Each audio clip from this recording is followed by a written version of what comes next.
আসসালামু আলাইকুম এভরিওয়ান।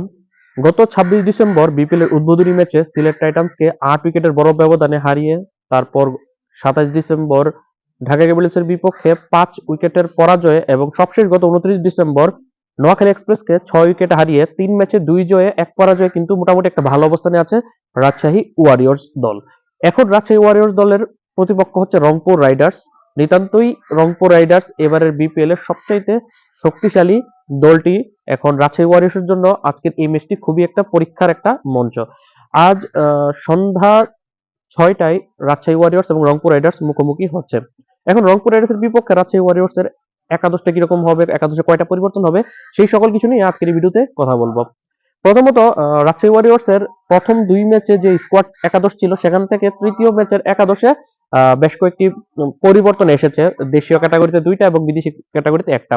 তারা লেগ স্পিনার সন্দীপ লামিচানের পরিবর্তে তারা পেসার হোসেন তালাতকে খেলিয়েছিল এবং দেশীয় পেসার আব্দুল গাফার সাকলানের জায়গাতে পেসার রিপন মন্ডলকে খেলিয়েছে এবং স্পিন অলরাউন্ডার এস এম মেহরুবের জায়গাতে তারা খেলিয়েছিল বাতি স্পিনার হাসান মুরাদকে।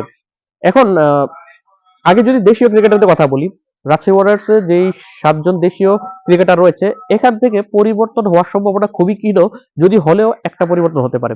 তাদের ব্যাটিং ডিপার্টমেন্টে যে ৪ জন ব্যাটসম্যান রয়েছে, ৪ জন ব্যাটসম্যানের মধ্যে তানজিদ হাসান তামিম, নাজমুল হোসেন শান্ত এবং মুশফিকুর রহিম, এই ৩ জনের মধ্যে কেউই পরিবর্তন হবে না। তামিম প্রথম ২ ম্যাচে ভালো না করলেও গত ম্যাচে একটা ভালো করার একটা আভাস দিয়েছে। ২০ বলে ৩৯ রান করেছিল। শান্ত অধিনায়ক, সেও বাদ পড়বে না, কারণ সাথে অধিনায়ক পাশাপাশি একটা সেঞ্চুরি আনো। মুশফিকুর রহিম প্রথম ম্যাচে ৫১ করে অপরাজিত ছিল, দলকে জিতিয়েছে। দ্বিতীয় ম্যাচে ২৪ করেছে, তৃতীয় ম্যাচে ২৮ রান করে অপরাজিত ছিল। মুশফিকও থাকছে, ৩ জন থেকে যাচ্ছে। ইয়াসির রাব্বি প্রথম ম্যাচে ব্যাটিং না পেলেও দ্বিতীয় ম্যাচে কিন্তু ১৩ রান করেছে, তৃতীয় ম্যাচে ২৬ বলে ২৩ রান করে অপরাজিত ছিল। তবে তার এই স্লো ব্যাটিং এর কারণে তাকে পরিবর্তন করা হতে পারে যদি তারা মনে করে যে তাকে পরিবর্তন করা উচিত। তবে এখানে একটা কিন্তু আছে, যেটা হচ্ছে মুশফিকুর রহিমও গত ম্যাচে কিন্তু স্লো ব্যাটিং করেছেন। এখন যদি তারা মুশফিকের যদি অজুহাত দেখায় সেক্ষেত্রে ইয়াসির আলী বাদ পড়বে না। তবে ইয়াসির আলী বাদ যদি পড়ে, এখানে আকবর আলীর একাদশে চান্স পাওয়ার জোর সম্ভাবনা রয়েছে। তাদের যে বোলিং ডিপার্টমেন্ট এর মধ্যে থেকে তাদের যে পেসার তানজিম হাসান সাকিব গত ম্যাচে ৩১ রানে ২টা উইকেট শিকার করেছে এবং দলের মেইন বোলার সাথে থাকছেই। রিপন মন্ডলকে সাকলাইনের জায়গাতে খেলানো হয়েছিল এবং রিপন মন্ডল গত ম্যাচে সাকসেস হয়েছে। ৪ ওভারে ১ মেডেনে মাত্র ১৩ রানে ৪টা উইকেট শিকার করেছে, তাকেও পরিবর্তন করা হবে না। এস এম মেহরুবের জায়গাতে যে গত ম্যাচে হাসান মুরাদকে খেলানো হয়েছিল, হাসান মুরাদ গত ম্যাচে ২ ওভার বল করে ১০ রান দিয়েছে, কোনো উইকেট শিকার করতে পারেনি। ৪ ওভারের বোলিং কোটা পূর্ণ করতে পারেনি, তাকে করানো হয়নি। সেই হিসাবে তো হাসান মুরাদকে এখানে বাদ দেওয়ার কোনো সুযোগ নেই। তবে হাসান মুরাদেরও একটা পরিবর্তন হতে পারে তার জায়গাতে, যদি তাদের বিদেশি ক্যাটাগরিতে সন্দীপ লামিচানা একাদশে আসে। গত ম্যাচে সন্দীপ লামিচান একাদশে ছিল না, প্রথম ২ ম্যাচে থাকার পর তারপর গত ম্যাচে না থাকার পর নেপালি ফ্যান্সদের অসন্তোষের পর কিন্তু তারা একটা ফেসবুকে পোস্ট দিয়েছিল যে keep on I on the next match. এখন যদি তারা সন্দীপ লামিচানিকে দর্শকদের চাপে যদি একাদশে ফিরিয়ে আনে, সেক্ষেত্রে হোসেন তালাত ভালো পারফরমেন্স করে বাদ পড়বে। গত ম্যাচে ব্যাট হাতে ভালো না করলেও বল হাতে ৩ ওভারে মাত্র ১৮ রানে ১ উইকেট শিকার করেছে। সেই হিসাবে যদি তারা লামিচানাকে আনে সেক্ষেত্রে তালাত বাদ পড়তে পারে। এবং যদি লামিচানো একাদশে আসে সেক্ষেত্রে স্পিনার দেশীয় ক্যাটাগরিতে হাসান মুরাদকে তারা ড্রপ করে সেখানে অলরাউন্ডার এস এম মেহরুব অথবা অন্য কাউকে একাদশে আনতে পারে। আর বিদেশি সাহিবজাদা ফারহান যদিও ভালো করতে পারছে না, ৩ ম্যাচ খেলে করেছে মাত্র ২২ রান, গত ম্যাচে ২, এর আগের ম্যাচে ০। সেই হিসাবে সাহিবজাদা ফারহান কি ড্রপ করা হতে পারে কিনা? মূলত সাহিবজাদা ফারহানকে ড্রপ করা হবে না, কারণ এমনিতে আগামী ৪ তারিখ সে চলে যাবে পাকিস্তান শ্রীলঙ্কা সিরিজ খেলতে। সেই হিসাবে ফারহানকে যাওয়ার আগে যে কয়টা ম্যাচ খেলানো যায় তারা খেলাবে, ফারহান যাচ্ছে না। নামাজ তো বাদ পড়ছেই না, গত ম্যাচে কোনো উইকেট শিকার না করলেও আগের ম্যাচে কিন্তু ২১ রানে ৩টা উইকেট শিকার করেছে, ব্যাট হাতে ২৬ করে অপরাজিত ছিল। সেই হিসাবে নামাজ বাদ পড়বে না। বিনোরা ফার্নান্দো গত ম্যাচে ভালো বোলিং করেছে, ৪ ওভারে মাত্র ২৩ রানে ১ উইকেট শিকার করেছে, তাই বিনোরা ফার্নান্দো বাদ পড়ছে না। অর্থাৎ ফারহান, নওয়াজ এবং বিনোরা ৩ জন বিদেশি বাদ পড়ছে না। যদি সন্দীপ লামিচানিকে তারা একাদশে আনতে চায় তাহলে তারা হোসেন তালাতকে বাদ দিতে পারে। এই মর্মে যে হোসেন তালাত ব্যাট হাতে পারফর্ম করতে পারেনি, ৯ বলে ৩ রান করেছেন।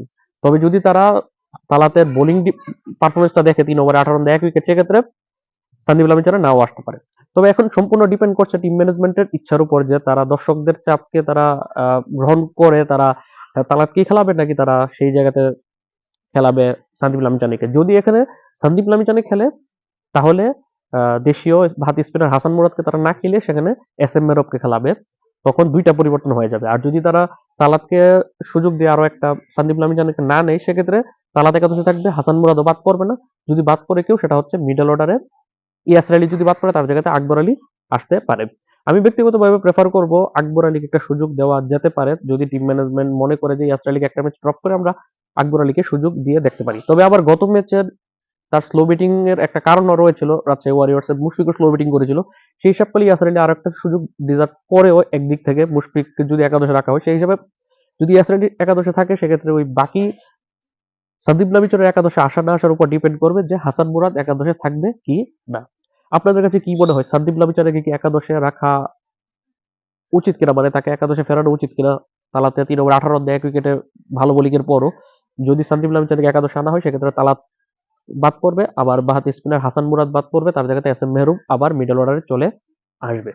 তো আপনার একাদশটা কিরকম সেটা অবশ্যই কমেন্টে জানাবেন। আর আমার একাদশটা আমি চাইবো এরকম: ওপেনিং এ ফারহান, তামিম, 3-এ শান্ত, 4-এ মুশফিক, 5-এ ইয়াসির আলী বা আকবর আলীর যে কোনো একজন হলেই হয়। 6 নাম্বার পজিশনে আমি সেই জায়গাতে দেখতে চাই মোহাম্মদ নওয়াজকে। 7 নম্বরে আমি তালাতকে আরো একটা সুযোগ দিতে চাই।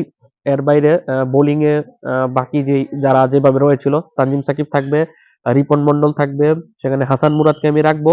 পাশাপাশি 11 নম্বর পজিশনে বিনোরা ফার্নান্দো খেলবেন। এখন এখানে বিষয়টা হচ্ছে সন্দীপ লামিচানে যদি একাদশে আসে সেক্ষেত্রে একাদশের মধ্যে একটা দুইটা পরিবর্তন হবে। সন্দীপ লামিচানে আসলে এখানে বাদ পড়বে হোসেন তালাত, আবার দেশীয়দের মধ্যে হাসান মুরাদকে তখন ড্রপ করতে হবে, কারণ মুরাদ লামিচানে দুইটা স্পিনার দরকার নেই, কারণ অলরেডি নওয়াজ এই দলের স্পিনার আছে। তাই তখন হাসান মুরাদের জায়গাতে আসবে এস এম মেহরাব হোসেন। আর যদি লামিচনে না আসে তাহলে যেভাবে একাদশটা ছিল সেভাবেই থাকবে, ইয়াসির আলী বা আকবর আলী যে কোনো একজন আসবে। আপনার পছন্দের একাদশটা অবশ্যই কমেন্টে জানাবেন। আল্লাহ হাফেজ।